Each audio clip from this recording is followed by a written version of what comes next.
everyone, and welcome back to my channel. And we're back with our character creation, and we are back with a Tiefling Warlock. I feel like most people build a Tiefling when it comes to Warlocks. Some people do elves, but yeah, whatever, it doesn't matter. But we're gonna go ahead and jump in. So first, we want to, because we're Tiefling, we get +2 to Charisma, which is why this is like this. And we get a +1 to Intelligence. And then Warlocks need Charisma and Constitution. So instead of, doing another half-elf, I thought it'd be fun to do a Tiefling, since that tends to be the main one. Or at least of the ones that I've seen. So, what we're going to do is, because we have a +2 here, I'm going to put 14 here, so that's going to make this 16. And we'll go ahead and put 15 here. Let's give us a +2 to con. And then, really, after that, we can do whatever we want. We could put the 13 here, just to give us a 14. Just to have a decent intelligence, which will be useful for things like investigation, nature, religion, and arcana. So that's the 14 and the 13 and the 15. So after that, this is the tricky part, deciding what goes next. I'll put the 12 here, just to have a little bit of bonus to the initiative. And then after that, maybe let's put 8 in wisdom. Let's be not very wise. I'm just gonna put our passive perception down to 9, which is not great, but that's fine. With this, we want the charlatan background, which is the recommended background in the book, and we get to, because of that, we got deception and sleight of hand. And then we need to choose our next 2 skills. So we can have Arcana, Deception, History, Intimidation, Investigation, Nature, and Religion. I'm going to go ahead and say Arcana, just because it's Arcana, and a lot of things need that. Like, unless you want to focus on religious magics, or, being good at recognizing religious magics, then you can do that. And then maybe we could do History. You could do Intimidation, just because they do have a good charisma bonus. And in most worlds, or mainly for things like the Sword Coast, Tieflings are, not a common thing. So it would be pretty easy to intimidate someone with that.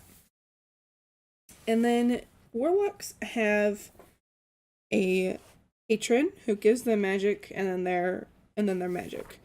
For this one, I went with the fiend, which just tells you a little bit. It tells you a little bit about him. Like, you can choose fiends such as like the Demogorgon or Baphomet, or you can do archdevils like Asmodeus, or they can just be like pit fiends and like that. So it can be really any kind of fiend that you want. In, I believe it's Xanathar's Guide, there are options to be a tiefling of a certain area of the 9 hells. So you could be a tiefling from the lineage of Asmodeus, which is the base in book tiefling, and then there's some other options if you want to come from a different demon. But tieflings get dark vision, and they also get hellish resistance, which means they have resistance to fire damage, which is always nice. And then they have infernal legacy, so they know the thaumaturgy cantrip. At 3rd level, they can cast hellish rebuke once per day as a 2nd level spell, and once you reach 5th level, you can cast darkness once per day in Charisma is your spell ability for these. So we can actually go into spells right now, and right now I have a few options, but we'll go ahead and add Thaumaturgy since that is an option, or that we get that one. So we'll add Thaumaturgy in, just so that we can then focus on choosing the rest of them. I have a few spells in here that really that I feel are good besides the ones that are recommended in the book. After that, with the Charlatan, you get False Identity. So you've created a second identity that includes documentation, established acquaintances, and disguises that allow you to assume that persona. Additionally, you can forge documents, including official papers and personal letters, as long as you've seen an example of the kind of document or the handwriting you're trying to copy. And then we chose the Fiend, and then because we chose that, starting at first level, we reduce a hostile creature to 0 hit points, gain temporary hit points equal to Charisma modifier plus Warlock level, a minimum of 1. So, if we were to drop a hostile creature to 0, we take our 3 plus 1, so we get 4 temporary hit points for dropping someone. After that, the Fiend lets you choose other spells. They add spells in. So there's an extra little list. So, like, Burning Hands comes from that list. At first level, you can choose also, along with the Warlock list, you can also choose Burning Hands in command. Let's go over some spells. All of these ones that I have here are all ones that are pretty cool. Chill Touch is good. Eldritch Blast is kind of like a staple. Everyone has this one because it goes up as you go up. So you can, once you reach certain levels, it'll go up in the number of beams that you can cast along when you cast a spell. So you have 2 beams at 5th level. So when you cast a spell, you would roll it twice to see if both of them hit. It would go to 3 at 11, 4 at 17. And you can have them all hit one target, or you can separate them between multiple enemies. Excuse me. Chill Touch is just a spectral hand, and you have to roll to see if it hits, and then that target would take 1d8 necrotic damage, and it can't regain hit points until the start of your next turn.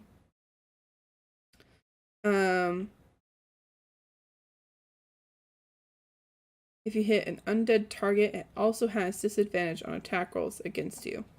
So if you use it on an undead, that's pretty cool. And then Poison Spray is one of the higher damage ones. So you extend your hand towards the creature, they have to make a con save, or they take 1d12 poison damage. I like to have multiple, so here I would probably get rid of Chill Touch. I'll just go ahead and do that. I would have this one, and then we get to have this one. I didn't mean to roll it. That's fine. Thaumaturgy, you can just like make your voice boom at 3 times as loud as your normal voice. You can cause flames to flicker, brighten, dim, or change color. Harmless tremors in the ground, all sorts of stuff you can do with that, just for a little flavor.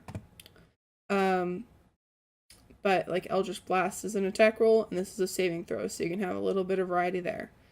As for first levels, you get to know 2. At first level. Warlocks are a little bit weird when it comes to spell slots. They don't get to keep all of them. So, right now, at first level, you have 1 first level spell slot. At second level, it would go to 2 spell slots. And then when you hit 3rd, you would get 2 second level slots, and that would be it. So these here would sit at 0. You can still cast all of your spells, but they would all have to be at 2nd level because those would be the only slots that you have. And you can change that by going here. So there's this little thing up in the cogwheel at the bottom is these spell slot modifiers. I have one in there right now, but if that were a 0, this would say I have no spell slots at all, even though I do because of Warlock.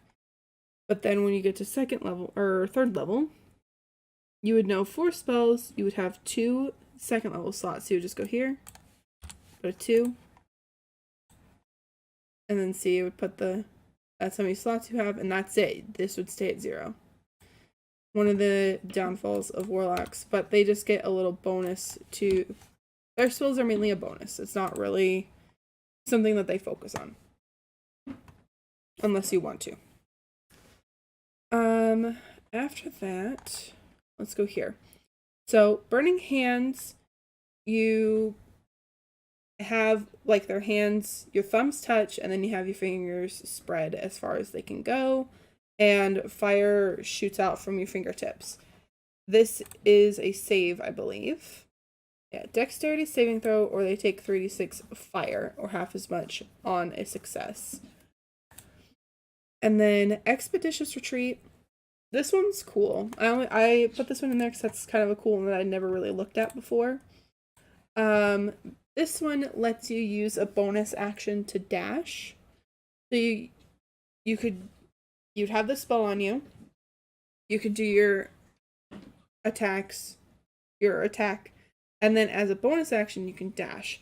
So you would have your movement, which is a Tiefling is 30. Then you can dash, which lets you use your movement again. So you could go up to 60 feet and around.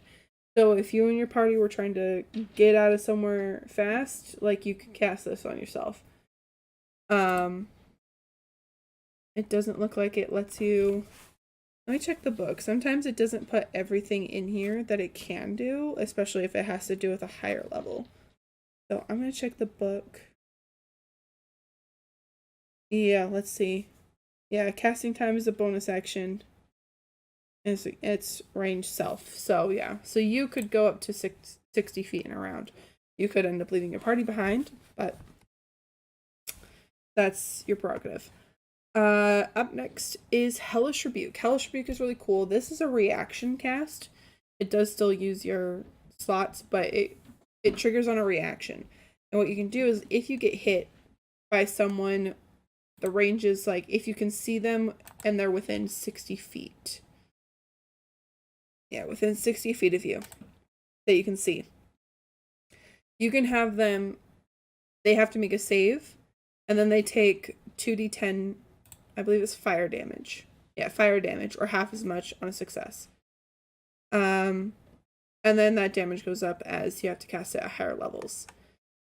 What's nice is once you reach that 3rd level for your Infernal Legacy, you can cast this once a day at 2nd level. So, when you get past having 2nd level spells, you could still cast this at 2nd level. But that's nice. Hex is a little bit like Hunter's Mark. You just put, and it's not in Roll20, so that's why this is blank. Hex will let you curse a creature that you can see within range, which is 90 feet. You deal an extra 1d6 necrotic damage to the target whenever you hit it with an attack. You can also choose one ability when you cast a spell. The target has disadvantage on ability checks made with that chosen ability. So when you cast Hex, you could be like, if you think they're very strong, and strong is definitely their highest stat, you could be like, I want them to have disadvantage on any ability check made with strength. And then when the target drops to 0 hit points before the spell ends, you can use a bonus action on a subsequent turn of yours to curse a new target. Remove Cursed can end the spell early. And then casting it at higher levels lets you concentrate on it longer. So right now it's concentration of 1 hour. If you cast a spell using a slot of 3rd or 4th level, you can maintain concentration for 8 hours. And when you use a spell slot of 5th level or higher, you can maintain concentration for up to 24 hours. So if you want them to be hexed for a very long time, you can do that. And then last is Witch Bolt. So this one is a beam of crackling blue energy, lances out towards a creature within range. It's just like an arc of lightning. You make a ranged spell attack, and on a hit, it takes 1d12 lightning damage. And on each of your turns, as long as you keep using your action to use this spell, you can have it automatically deal another 1d12 lightning damage automatically without having to roll. So, you could cast that, and as long as you aren't using your action to do anything else, like if you just want to sit back and just do lightning damage to this thing, you could. Because you have to use your action on it. And then that's about it. So I would choose any one of these. It's kind of hard to choose. I mean, if you're starting at 3rd level, then you could just not take this one. Hex is pretty cool. Witch Bolt is pretty cool, especially with it being an automatic thing after you hit. If you miss, then that's unfortunate, but you can do that. And let's see. Health is 8 plus con, so we have 10 HP for Kallista here. So her name is Kallista, but Tieflings go by a virtue name or something that is just like, it's like a nickname, basically. And so I chose Torment because I ended up choosing Fiend as her patron, so I felt like that was kind of a fit.